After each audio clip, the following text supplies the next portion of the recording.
Izin bertanya Ustaz, saya memiliki teman wanita yang sedang punya hubungan dengan laki-laki yang sudah punya istri, dan saya sedih teman saya dan laki-laki tersebut sudah mengaji.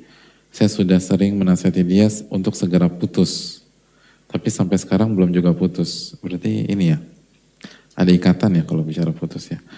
Salahkah jika saya berhenti menasihatinya karena lelah tidak pernah didengarkan dan saya lakukan hanya berdoa saja? Mohon nasihat dan solusinya Ustadz untuk teman saya agar dia segera berubah dan mengakhiri hubungannya. Jazakallahu khair Ustadz. Ya, terima kasih atas pertanyaannya. Yang pertama,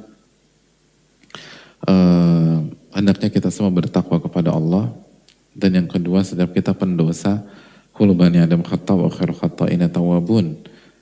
Dan kesalahan, kehilafan adalah sebuah hal yang gak bisa dipisahkan dari kehidupan manusia, walaupun juga tidak bisa dibenarkan.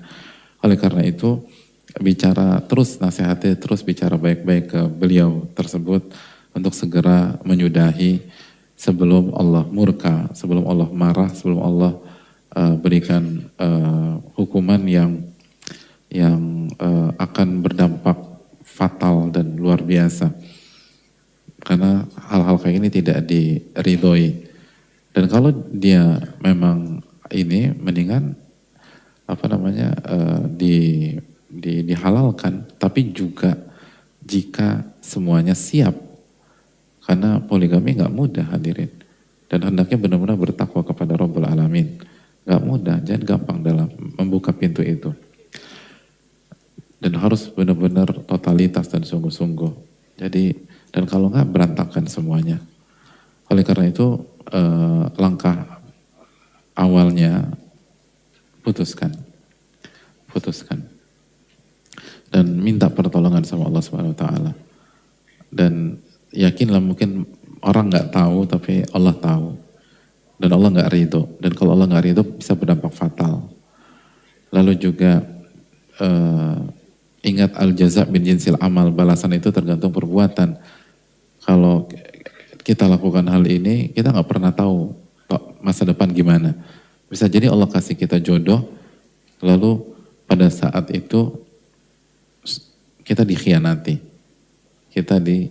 Sebagaimana dulu kita melakukan hal tersebut.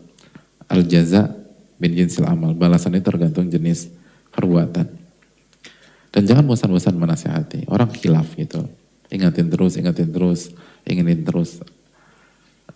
Dan ingatkan bahwa ini hubungan gak ada masa depannya. Gitu loh. Karena al-hasanatu tad'u as-sayyi'atu tad'u ukhtaha. Ya ukhti. Dosa itu akan ngundang teman-temannya sesama dosa. Jadi hubungan yang gak halal, yang gak berkah, yang haram, itu akan ngundang hal haram berikutnya.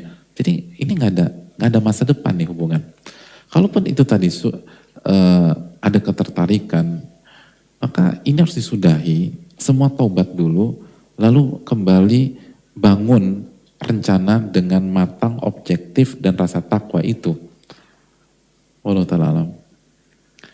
Bukan langsung udah dinikahin aja, karena kan misalnya poligami itu boleh dan seterusnya. Iya boleh, tapi kalau awalnya udah begini dan belum tentu siap juga mereka berdua, ketakwaannya juga harus dicek dan seterusnya, itu bisa jadi bumerang berikutnya, menyelesaikan masalah dengan masalah berikutnya. Jadi Allah telah misal dengan segala kebodohan saya, di-cut, harus putus, habis itu taubat sama Allah, dan semua cooling down dulu, lalu mulai lagi rencana ke depan yang matang, yang penuh dengan ilmu, yang penuh dengan ketakwaan, penuh dengan iman. Dan kalau memang itu jodohnya, Allah akan pertemukan dengan cara yang berkah, insya Allah ta'ala.